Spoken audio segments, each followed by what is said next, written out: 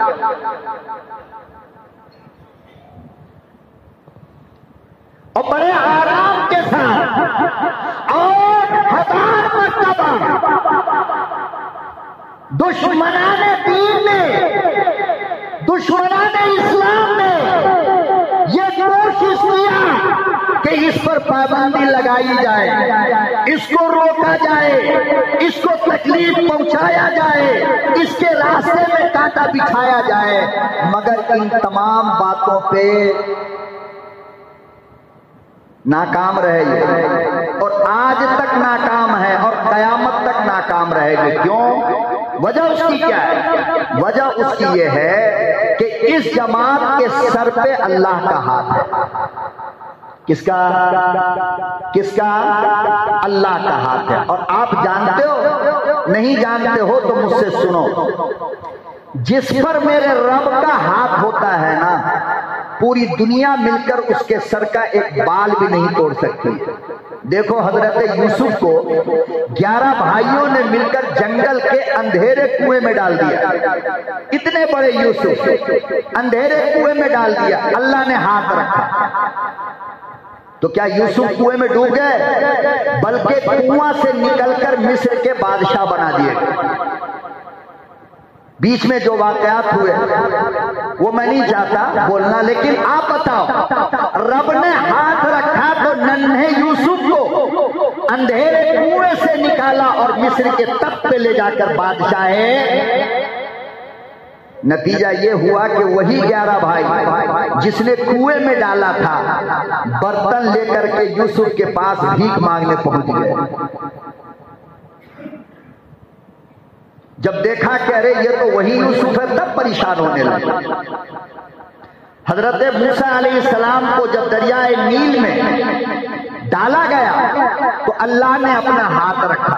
نتیجہ کیا ہوا؟ موسیٰ اور اس کا لشکر بچ گیا, فرعون پورا ڈوب گئے. حضرت یونس کو مچھلی نے نگل لیا اور 3 دن 3 رات تک سمندر کے اندر لے کر کے رہا. میرے اللہ نے یونس کے سر پہ ہاتھ ڈالا تو کیا موت آ گئی یا بچ گئے؟ اللہ کا ہاتھ جس جماعت پر ہو اس جماعت کا کوئی کچھ نقصان نہیں کر سکتا. اتار چڑھاؤ آتا رہتا, یہ حالات کی وجہ. لیکن رہا معاملہ ختم کرنے کا, نہیں ہو سکتا. ارریہ ضلع میں دنیا کا سب سے بڑا عالمی اجتماع ہوا تھا. شاید آپ کو یاد ہو یا نہ ہو, غالباً 82 میں یا 84 میں بہار کے ارریہ ڈسٹرکٹ کے اندر کروڑوں کی تعداد میں لوگ تھے. اندرا گاندھی کی سینٹرل میں حکومت تھی. اندرا گاندھی نے اپنے CBI محکمہ کو اس کام پر لگا دیا کہ دیکھو اس مجمع کے اندر بات کرنے والا کیا باتیں کر رہا ہے, آنے والے لوگ کیا باتیں کرتے ہیں, کیا پلاننگ ان کی چل رہی ہے. 3 دن کا اجتماع تھا. 3 دن کے اجتماع کے بعد انٹیلیجنس نے, CBI کے محکمے نے جو رپورٹ اندرا گاندھی کو پیش کیا, وہ رپورٹ آج بھی کانگریس کے ہیڈ آفس کے فائل کے اندر موجود ہے. کیا لکھا معلوم آپ کو؟ محترمہ پرائم منسٹر صاحبہ, آپ نے جہاں مجھے بھیجا وہاں زمین کی کوئی بات ہو ہی نہیں رہی ہے. یا تو زمین کے نیچے کی بات ہو رہی ہے یعنی قبر کی, یا آسمان کے اوپر کی بات ہوتی ہے یعنی جنت کی. ہم آپ کو کیا بولے آقا؟ یا قبر کی بات ہے وہاں یا قیامت کی, تیسری دنیا کی کوئی بات ہی نہیں ہے.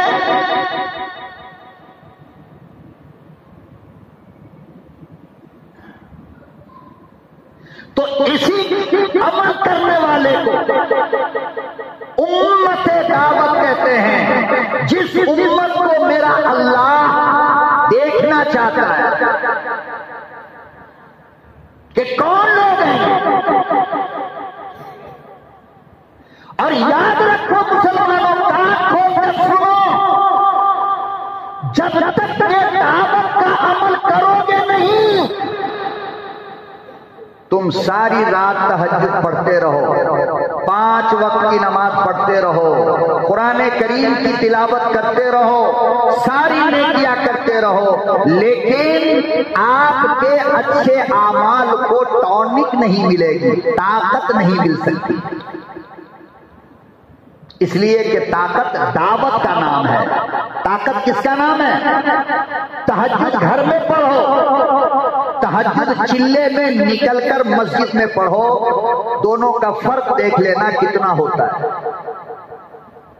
تکبیر اولیٰ سے نماز اپنے گھر پہ پڑھو اور تکبیر اولیٰ سے نماز چلے میں پڑھو، ٹوٹی ہوئی مسجد کے اندر، تمہیں خود معلوم ہو جائے گا کہ دونوں نماز میں کتنا فرق ہے۔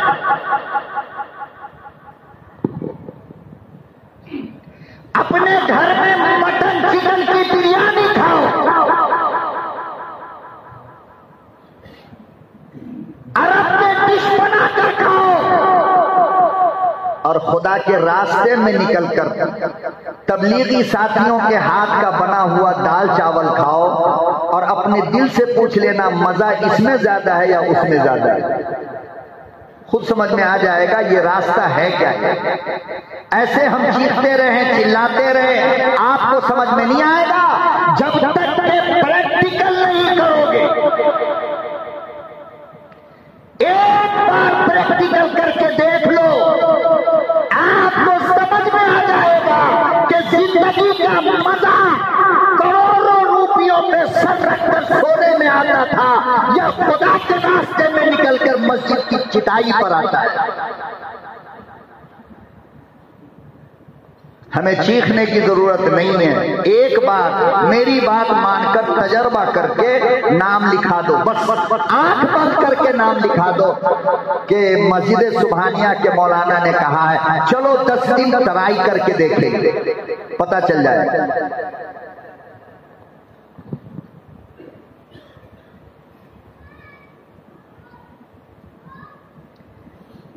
ڈپریشن کا مریض پاگل ہونے کے قریب ہے، دوا کھا کھا کر پاگل ہو گیا، اب دوا بند کر دو، ایک بار 40 دن کے لیے بھیج دو، 40 دن کے بعد اگر وہ ڈپریشن ختم کر کے نہیں آیا تو آپ بتا دو۔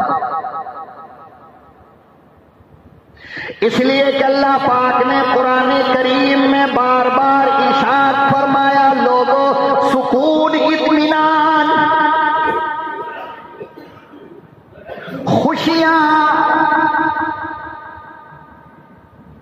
جہاں تم تلاش کرتے ہو وہاں موجود نہیں، عورت میں خوشی کوئی نہیں، دولت میں خوشی کوئی نہیں، تاج محلوں میں خوشی کوئی نہیں، لال قلعہ اور قطب مینار کے سیر و تفریح میں خوشی کوئی نہیں، فرمایا دولت کے انبار لگا لو، بغیر نیند کی گولی کھائے نیند نہیں۔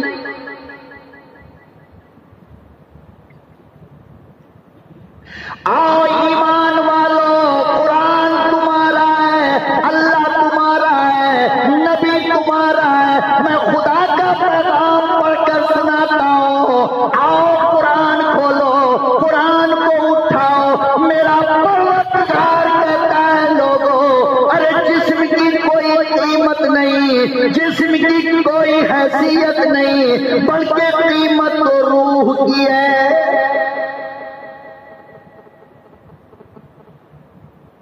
اللہ پاک قرآن کریم میں کہتا ہے روح کی حقیقت یہ ہے، یسألونک عن الروح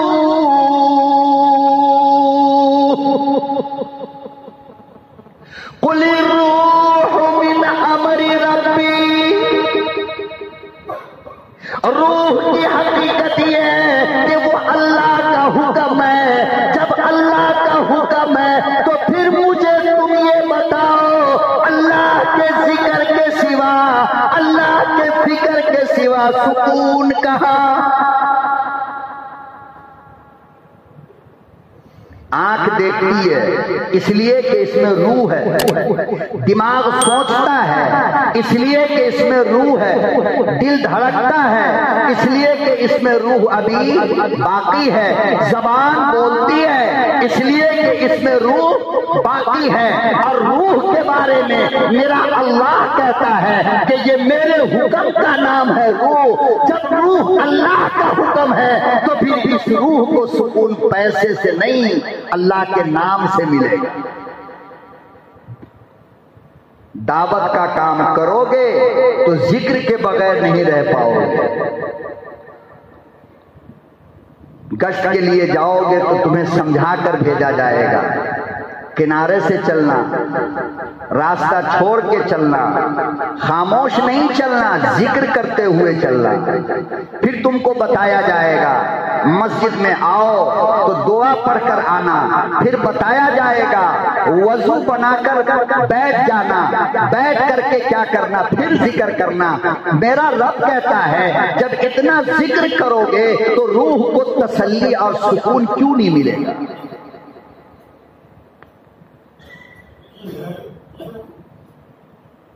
نمہانس ہاسپٹل ہے، ڈپریشن کا اور پاگلوں کا علاج ہوتا ہے، دنیا کے بڑے بڑے ڈاکٹر ہیں وہاں، دنیا کی میڈیسن اور دوائیاں ہیں وہاں، لیکن ہر دن اس کے باوجود 15-20 لوگ پاگل ہو ہی جاتے ہیں۔ بات سمجھ رہے ہو میری؟ ہوتے نہیں ہوتے؟ ڈاکٹر ہاتھ اٹھا دیتا ہے، بھائی پاگل ہو گیا، اب علاج ہم سے نہیں ہوگا۔ مولانا الیاس صاحب رحمت اللہ علیہ نے مرکز کی بنیاد جب سے ڈالی تب سے لے کر آج تک اربوں خرب کی تعداد میں لوگ اللہ کے راستے میں نکلتے رہے۔ میرا چیلنج ایکسپٹ کرو، ایک جماعت کے اندر کوئی ایک بندہ پاگل ہوا ہو تو مجھے لا کر بتا، ایک بندہ ہے۔ 3 دن کی جماعت میں کوئی پاگل ہو گیا ہو، لاؤ میرے سامنے، نام لے کر آئے۔ 10 دن کی جماعت میں کوئی پاگل ہو گیا ہو، نام لے کر آؤ۔ 40 دن کی جماعت میں کیوں؟ اس لیے کہ جہاں وہ بستر اٹھاتا ہے کاندھے پر اس نیت سے کہ اللہ آپ کے راستے میں جا رہا ہوں، اللہ اپنا ہاتھ اس کے سر پہ ڈال دیتا ہے۔ پاگل کیسے ہوگا؟ پھر وہاں سے ذکر شروع ہوتی ہے، اور چاہ کر کے بھی گناہ نہیں کر سکتا ہے۔ تو بتاؤ انسان کا ڈپریشن ختم اس سے ہوگا یا مال دولت دوا دارو سے ختم ہوگا؟ کس سے ہوگا؟ اسی لیے میں کہتا ہوں کہ ڈپریشن اور ہارٹ ان مریضوں کو اللہ کے راستے میں بھیج دو، انشاءاللہ ٹھیک ہو کر کیا جائے۔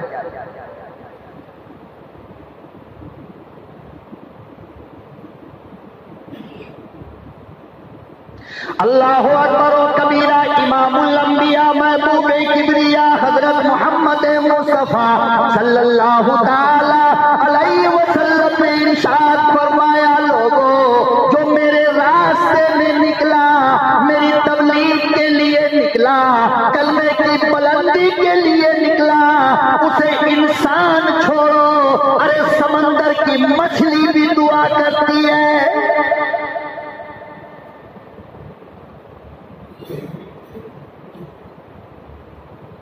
درخت کے پتے دعا کرتے ہیں، زبان سے چھوڑو، سمندر کی مچھلی اللہ کا نوری فرشتہ اس کی صحت کے لیے، اس کی تندرستی کے لیے، پریشانی کے لیے، بیماری کے لیے، شفا کے لیے تم اپنے کام میں لگے رہتے ہو، اور یہ ساری مخلوق تمہارے لیے دعا میں لگتی ہے۔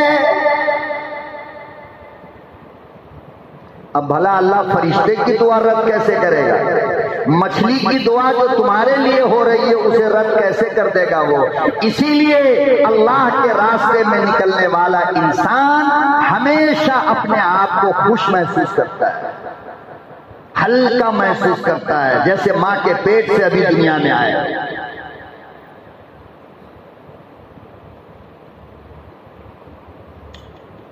اور ہر چیز کو پرکھنے کے لیے تجربہ ضروری ہے، پریکٹیکل ضروری ہے۔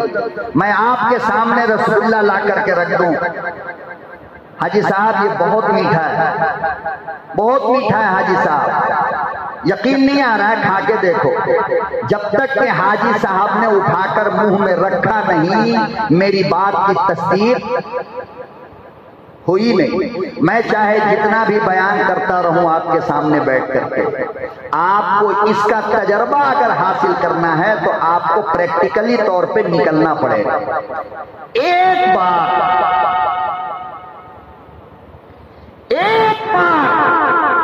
آپ نکل کر دیکھو، آپ کو تجربہ ہو جائے گا کہ جو کچھ منبر رسول سے ہمیں کہا گیا وہ صحیح ہے یا غلط ہے۔ ہزاروں چور بدماش گنڈوں کو خدا کا ولی بنتے ہوئے میں نے دیکھا ہے، یہ میرے تجربات کی بات ہے، سنی ہوئی بات نہیں۔ جن کے نام سے دنیا وحشت میں پڑ جاتی تھی، جن کا کام تھا صبح مرڈر کرنا، شام مرڈر کرنا، جن کے ہاتھ ہمیشہ خون سے لال رہتے تھے، خدا کی قسم آج مسجد میں سوائے رونے کے کوئی کام نہیں۔ میں نے پوچھا یہ تبدیلی کیسے آئی؟ فلانی جگہ سے اللہ والوں کی جماعت آئی تھی، 40 دن کے لیے نکل گیا، پھر 4 مہینہ گیا، پھر سال کے لیے گیا، زندگی کے حالات بدل گئے۔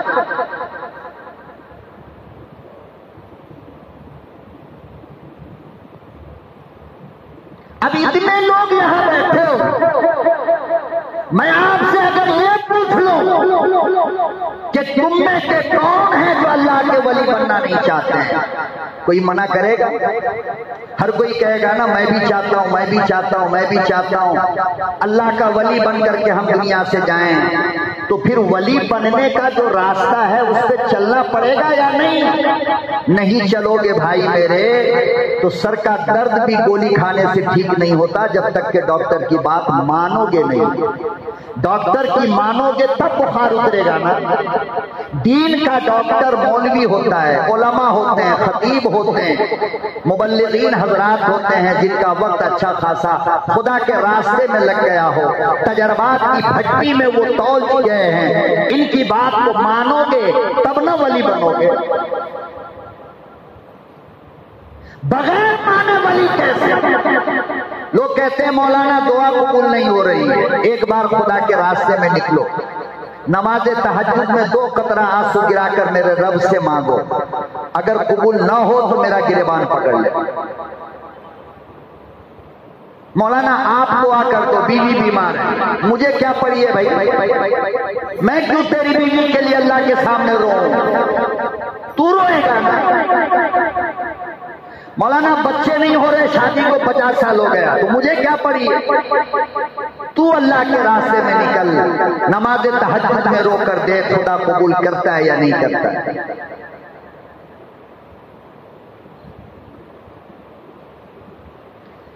تو اللہ پاک نے فرمایا وَلْتَكُن مِّنكُمْ أُمَّةٌ يَدْعُونَ إِلَى الْخَيْرِ، کہ میرے بندو تمہارے رب کی تمنا یہ ہے کہ تم میں ایک جماعت ہمیشہ ایسی ہو جو لوگوں کو دین کی دعوت دے، خیر کی دعوت دے، یامرون بالمعروف بھلائی کی دعوت دے، وینہون عن المنکر اور برائی سے روکے۔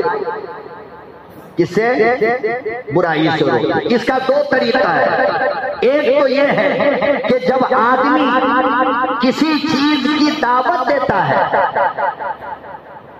جب آدمی کسی چیز کی دعوت دیتا ہے تو پھر اس کو خود عمل کی توفیق ہو جاتی ہے۔ بات سمجھ رہے ہو؟ میں آپ سے بار بار کہوں کہ داڑھی رکھو، داڑھی رکھو، داڑھی رکھو، سنت ہے، ثواب ہے، ثواب ہے۔ اب میرا موڈ اگر کرے گا داڑھی کٹانے کو تو بھی کٹائیں گے ہم، کیوں نہیں کٹائیں گے؟ اس لیے کہ جن کے سامنے ہم کو جانا ہے ان کو ہم نے داڑھی رکھنے کی فضیلت بتائی ہے۔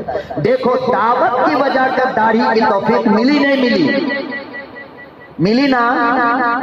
کلمے کی دعوت دو گے بھائی اللہ ایک ہے، اللہ ایک ہے، اللہ ایک ہے، اللہ ایک ہے، اب تم کسی قبر پہ جا کر سجدہ کرو گے؟ کیوں؟ اس لیے کہ ہم نے ایک ہی دعوت دیا ہے۔ تو دیکھو دعوت سے لوگ خود بھی بچتا ہے، یہ سب سے بڑی بھلائی ہے۔ نماز پڑھو نماز پڑھو نماز پڑھو، پڑوسی کو محلے میں لوگوں کو کہتے پھر رہے ہیں بھائی نماز پڑھو نماز پڑھو، تم خود نماز چھوڑو گے؟ چلو کم سے کم لوگوں کے ڈر سے ہی صحیح، مگر خود نماز کی پابندی ہوگی یا نہیں ہوگی؟ تو دعوت کا سب سے بڑا فائدہ یہ ہے کہ انسان کی اپنی زندگی میں چینجنگ آ جاتی ہے، تبدیلی آ جاتی ہے، فرق آ جاتا ہے۔ اور جب بار بار کسی کو دعوت دیا جائے تو پھر وہ بندہ بھی راستے پہ آ جاتا ہے۔ کیوں؟ اس لیے کہ پتھر پہ بھی اگر پانی کا قطرہ بار بار گرتا ہے تو اس میں سوراخ ہو جاتا ہے۔ انسان کا دل پتھر سے زیادہ سخت نہیں ہے نا، تو جب ہم بار بار دعوت دیتے ہیں تو پھر وہ بھی راستے پہ آتا ہے۔ اچھا، اس کے راستے پہ آنے سے، اس کے نمازی بننے سے ہمیں کیا فائدہ ملا؟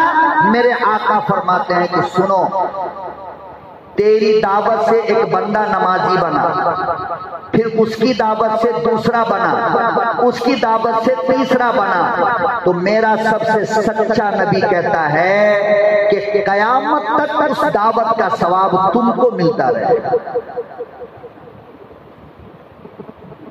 مر گئے ثواب قبر میں مل رہا ہے، اکاؤنٹ میں جمع ہو رہا ہے۔ جس طرح ایک برائی پھیلانے سے گناہ تم کو قیامت تک ملے گا، اسی طرح نیکی کا عمل دعوت سے، آپ نے اگر کسی کو نمازی بنا دیا، پھر اس نے محنت کر کے دوسرے کو بنایا، پھر اس نے محنت کر کے تیسرے کو بنایا۔ لوگوں ذرا سوچ کر کے دیکھو قیامت تک کتنے لوگ نمازی بن گئے تیری محنت کی وجہ سے اور اللہ کی توفیق سے، کتنا ثواب ملے گا ہمیں مرنے کے بعد بھی۔ تو ایک فائدہ تو یہ ہے دعوت کا کہ ہمارا اپنا فائدہ یہ ہے، ہماری زندگی بدلتی ہے، اور دوسرا فائدہ یہ ہے کہ قیامت تک آپ کو اس کا اجر و ثواب ملتا رہتا ہے۔ میرے محترم بزرگوں اور دوستوں، حضرات انبیاء کی یہ وراثت دعوت و تبلیغ کی شکل میں جو ہم تک آئی ہے، الحمدللہ آج بھی اللہ نے جن کو اپنے لیے پسند کر لیا، اپنا محبوب بندہ بنانے کے لیے پسند کر لیا، آج بھی وہ لوگ اپنی دکان چھوڑ کر، مکان چھوڑ کر، بیوی بچوں کو چھوڑ کر، ہر چیز کی قربانی دے کر خدا کے راستے میں نکلے ہوئے ہیں۔